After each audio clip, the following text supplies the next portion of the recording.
नमस्कार, बहुत स्वागत है आपका। आप देख रहे हैं पहाड़ प्राइम और मैं हूं आपके साथ आयुषी नेगी। और आज बुलेटिन में सबसे पहले बात बजट की, क्योंकि धामी सरकार ने गैरसैंण में आज बजट पेश कर दिया है। 77,407 करोड़ का ये बजट है, जिसमें कई क्षेत्रों पर फोकस किया गया और इसलिए इसे धामी सरकार का धाकड़ बजट कहा जा रहा है। आपको दिखाते हैं कि इस बजट में मुख्य बातें कौन कौन सी है और कौन कौन से क्षेत्र पर विशेष फोकस रखा गया।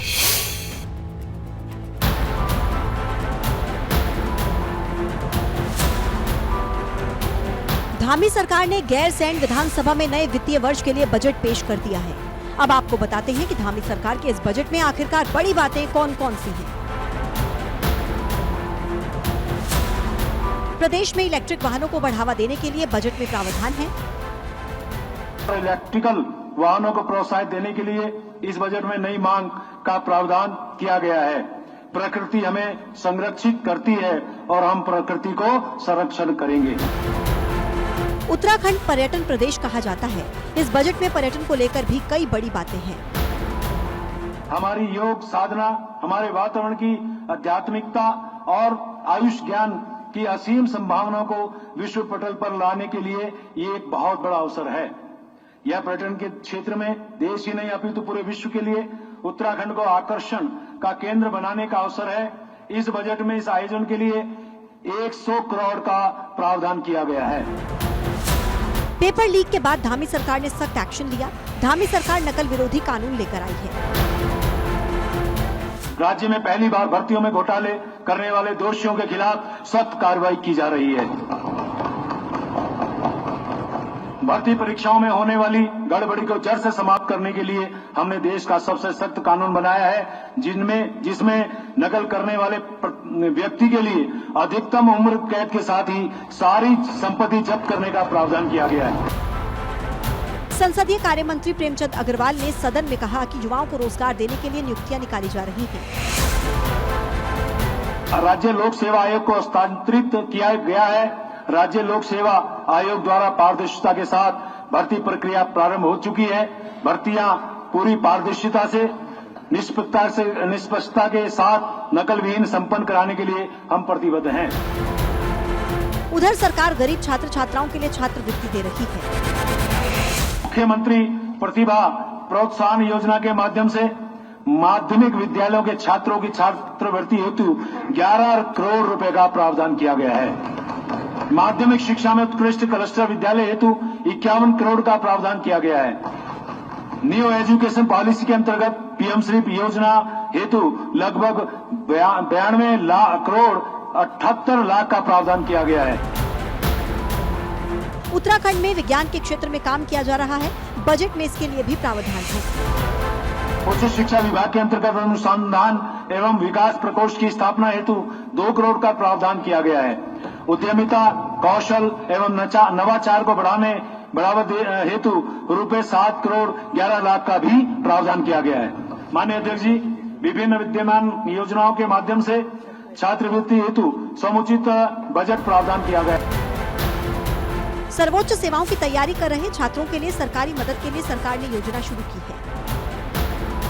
देश की सर्वोच्च सेवाओं में युवा शक्ति को अवसर प्रदान करने के लिए हमारी सरकार संघ लोक सेवा आयोग, एनडीए, सीडीएस एवं उसके समकक्ष लिखित परीक्षा पास करने वाले अभ्यर्थी को साक्षात्कार की तैयारी के लिए 50,000 रुपए की वित्तीय सहायता भी प्रदान कर रही है।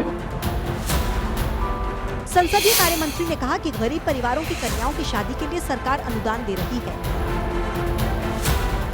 अनुसूचित जनजाति के प्रार्थियों की पुत्रियों की शादी हेतु योजना में 27 करोड़ तथा निराश्रित विधवाओं की पुत्रियों की शादी हेतु अनुदान योजना हेतु 9 करोड़ का प्रावधान किया गया है। धामी सरकार ने इस बजट में प्रदेश से जुड़े अहम बिंदुओं पर फोकस रखा। सरकार का मानना है कि बजट पहाड़ के विकास मॉडल को ध्यान में रखकर बनाया गया है। एबीपी गंगा के लिए गैरसैंण से अजीत सिंह राठी की रिपोर्ट। और चलिए अब आपको पॉइंट्स के जरिए बजट की बड़ी बातें बताते हैं। बजट में 7 बिंदुओं पर विशेष फोकस रखा गया है, जिसमें राज्य में इलेक्ट्रिक व्हीकल को बढ़ावा देना, इसी के साथ साथ रोड कनेक्टिविटी और हेली कनेक्टिविटी को भी बढ़ावा देना है। उत्तराखंड में सौर ऊर्जा को बढ़ावा देने के लिए भी कदम उठाए जाएंगे और G20 के लिए 100 करोड़ का प्रावधान किया गया है। इसी के साथ साथ जो प्रतियोगी परीक्षाएं हैं उसमें नकल रोकने के लिए कानून लाया गया। शिक्षा, रोजगार, खेल के क्षेत्र में काम किया जा रहा है और उच्च शिक्षा में छात्रवृत्ति के लिए 10 करोड़ का और राज्य युवा छात्रवृत्ति के लिए 5 करोड़ रुपए, बालिका साइकिल योजना में 15 करोड़ और अनुसूचित जाति के लिए 8 करोड़ रुपए की घोषणा भी की गई है। इसी के साथ साथ जो अल्पसंख्यक छात्र हैं उनकी छात्रवृत्ति के लिए 21 लाख की घोषणा भी की गई है। तो ये वो तमाम बड़ी बातें हैं जो बजट में आज रखी गई। इसी के साथ साथ धामी सरकार ने बजट तो पेश कर दिया। इस आम बजट में सभी वर्गों का खास ख्याल रखा गया है। धामी सरकार ने 77,407 करोड़ का बजट पेश किया है, जिसमें शिक्षा, स्वास्थ्य, पर्यटन, युवा, महिला, कृषि और बागवानी के लिए विशेष प्रावधान किए गए हैं। वित्त मंत्री प्रेमचंद अग्रवाल जी ने आज 2023-24 का बजट पेश कर दिया है। कई चीज़ें उसमें महत्वपूर्ण रखी गई हैं। समावेशी बजट जिस तरह से वादा किया था उसके रूप रखा गया है। किस तरह से आप देख रहे हैं जो बजट है और आज विशेष आपकी वेशभूषा भी? देखिए, मेरे पहाड़ के लिए बजट हमने दिया है और पूरे प्रदेश और प्रदेशवासियों को समर्पित ये बजट है। हर वर्ग को इसमें साधने का काम किया है।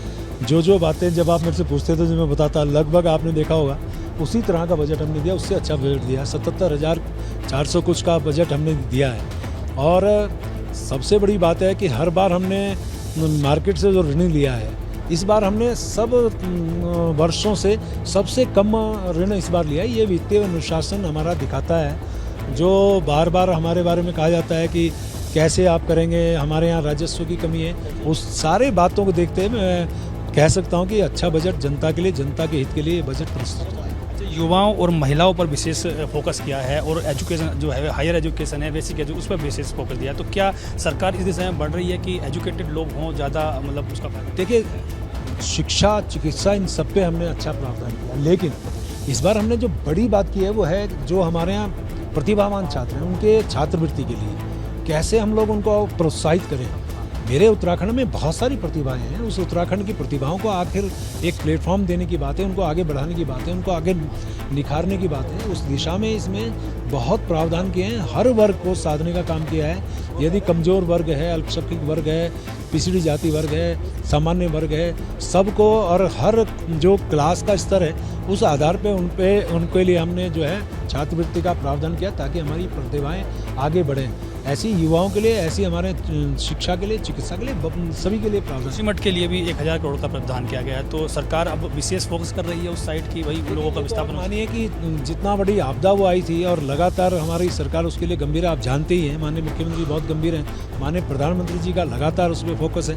तो उसके लिए भी 1000 करोड़ का प्रावधान इस बजट में किया। गैरसैंण छूट गया, गैरसैंण के लिए नहीं, गैरसैंण के लिए भी 1000 करोड़ का वो जोशीमठ के लिए, गैरसैंण के लिए हमने जो अवस्थापना है उसमें हमने उसके लिए हमने जो हमारा गैरसैंण विकास परिषद होता है उसके लिए हमने प्रावधान। धन्यवाद सर, हमसे बातचीत करने के लिए।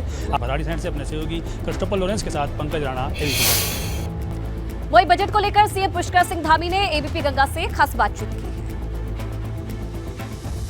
जी, प्राय ये देखा गया है कि जब भी कुछ ऐसी चीज़ें होती है, जैसे बजट आता है, सड़कों के लिए आ जाता है, बहुत सारी चीज़ों के लिए आ जाता है, हॉर्टिकल्चर है नहीं आता, जैसे एग्रीकल्चर नहीं आता, सब रोजगार। तो इस बार आपने जैसे हॉर्टिकल्चर में बहुत अच्छा बजट दिया है।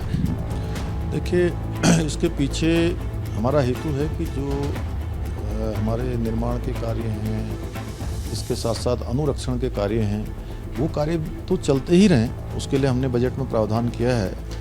उसके साथ साथ स्वरोजगार और रोजगार को बढ़ाने के लिए जहां हमने हॉर्टिकल्चर में उद्यान विभाग में 815 करोड़ रुपए की धनराशि का प्रावधान किया है।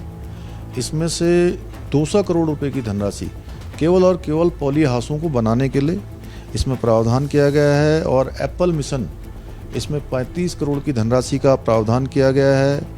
इसके साथ साथ जो हमारे राजकीय नियुक्तियां हैं, यह भी इसमें पर्याप्त धनराशि इसके लिए भी उपलब्ध कराई गई है। लगभग 133 करोड़ रुपए की धनराशि का इसमें प्रावधान किया गया है। उद्योग में भी आपने 450 करोड़ इस बार दिया इंफ्रास्ट्रक्चर के लिए, उद्योग लाने के लिए। 461 करोड़ रुपए की धनराशि का प्रावधान उद्योग में किया गया है, जिसमें वर्कफोर्स डेवलपमेंट हेतु 100 करोड़, और मुख्यमंत्री स्वरोजगार योजना, उसके लिए 40 करोड़ रुपए की धनराशि, प्रमोशन में इन्वेस्टमेंट अप और एंटरप्रेन्योरशिप हेतु 40 करोड़ की धनराशि का इसमें ही प्रावधान है। इसके अलावा विभिन्न नीतियों के उद्योग को अनुदान हेतु भी 26 करोड़ रुपए की धनराशि का इसमें भी प्रावधान किया गया है। नई चीज़ देखी गई है मुख्यमंत्री जी कि हॉर्टिकल्चर के अलावा आपने एग्रीकल्चर को अलग से, तो ये जो आपने एग्रीकल्चर को भी 1200 समथिंग करोड़ दिया है, तो ये भी एक एग्रीकल्चर को बढ़ाए जाने की बात है। देखिए, कृषि विभाग में 1294 करोड़ रुपए की धनराशि का प्रावधान किया गया है और इस वर्ष संयुक्त राष्ट्र ने जिस प्रकार से भारत में पूरी दुनिया में मिलेट वर्ष इस बार घोषित हुआ है, ये हमारे लिए एक बहुत, मैं कहूँ, गौरव का विषय है और इसलिए मिलेट मिशन हेतु भी 15 करोड़ रुपए की धनराशि का इसमें प्रावधान है। स्थानीय जो फसलें हैं उनके लिए 20 करोड़ की धनराशि का प्रावधान है। इस प्रकार से हमने अनेक प्रकार से कृषि और उद्यान इसको विशेष रूप से फोकस किया है। पर्यटन में भी देख रहा हूँ इस बार 300 करोड़ से ऊपर पर्यटन की अवस्थापनाओं की सुविधाओं के लिए पर्यटक ज़्यादा आए, नए डेस्टिनेशन पॉइंट बने, तो उनके लिए भी आपने काफ़ी। पर्यटन देखिए हमारे राज्य का मुख्य आर्थिकी का आधार है, रोजगार का एक बहुत बड़ा जरिया है और हमारी राज्य की जो बुनियादी चीज़ें हैं वो कहीं अगर आकर टिकती हैं तो उसमें पर्यटन उसके लिए बहुत बड़ा आधार है।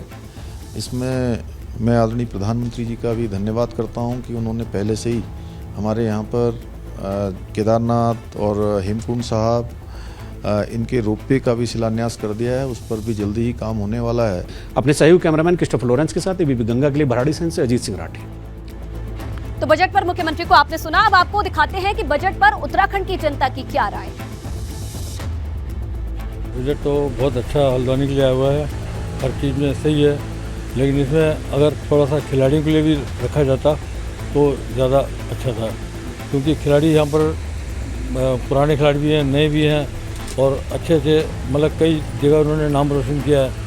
कहीं ना कहीं ऐसा लगता है कि हल्द्वानी के हिसाब से जो है कई स्वास्थ्य के हिसाब से संस्थान दिए गए, जैसे कैंसर का है, तो कहीं ना कहीं भाई हम जो है अगर एक व्यापारी हैं, व्यापारी के साथ एक मरीज भी हैं, कभी ऐसा होता है कि आदमी को जो है ज़रूरत पड़ती है, तो उसके हिसाब से जो है हम स्वागत करते हैं। इसमें कई चीज़ें अभी और भी हमें देखनी है, जैसे हमें विशेष तौर पर हमारा ऊर्जा प्रदेश है, ऊर्जा आज तक हम ऊर्जा प्रदेश में ऊर्जा को हम व्यवस्थित नहीं कर पाए हैं। हाइड्रो पावर जो हमारी है वो हमारी इतनी ज़्यादा होनी चाहिए कि हमारे यहाँ के लोगों को उसमें सब्सिडी मिलनी चाहिए थी। इधर बजट पर भाजपा और कांग्रेस नेताओं की प्रतिक्रिया भी सामने आ रही है। क्या कहा है बजट को लेकर कांग्रेस और भाजपा नेताओं ने, वो भी आपको दिखाते हैं। आंखों में धूल झोंकने वाला बजट के रूप में मैं देखता हूँ।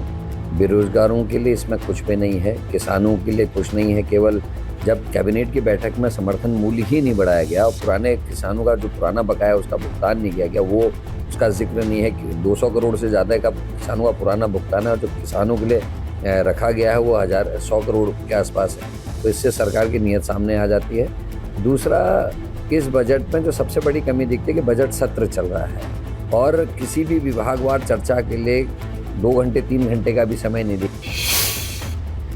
अब बजट पर राजधानी देहरादून की जनता क्या राय रखती है, वो भी आपको सुनवाते हैं। इनकी दृष्टि से जो उत्तराखंड हमारा राज्य है वो काफ़ी महत्वपूर्ण है, तो उसके लिए भी 302 करोड़ का जो प्रावधान हुआ है वो भी काफ़ी एक महत्वपूर्ण डिसीजन है।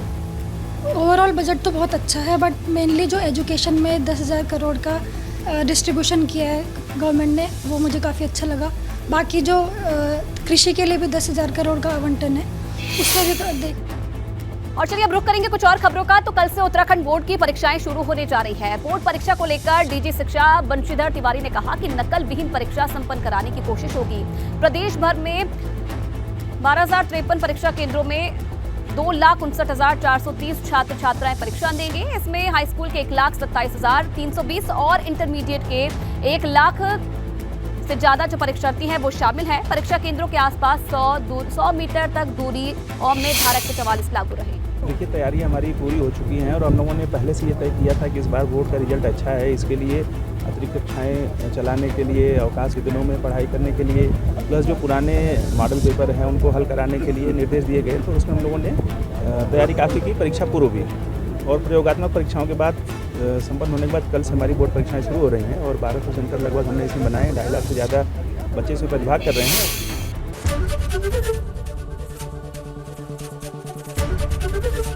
एबीपी गंगा, खबर आपकी, जुबान आपकी।